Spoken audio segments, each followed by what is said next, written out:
రాత్రిపై సంతతి కొరకై అహోరాత్రములు తపస్సు చేసే నరకేసరి కేసరి కుల సతి కడుపు పట్టగా జనించినాడొక అసమాన బలోద్ధతుడు సంయుతుడు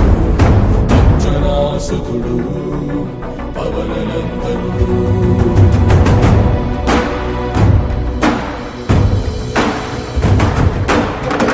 కిరణముల ఉదయాత్మి గని అది పండిన తీరని పంటను పడు సూర్యమండలము పట్టితి కాలని వీళ్ళుడే అనుదేహం నాటున రవి మరుగై జగము చీకటై మారా.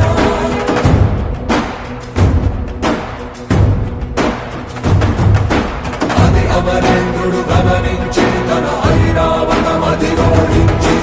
ఆంజనేయుని సమీపించి తన వజ్రాయుధమును విసరగా అది పవననందనుని హనుముని తాకా చిందిన రక్త బిందువే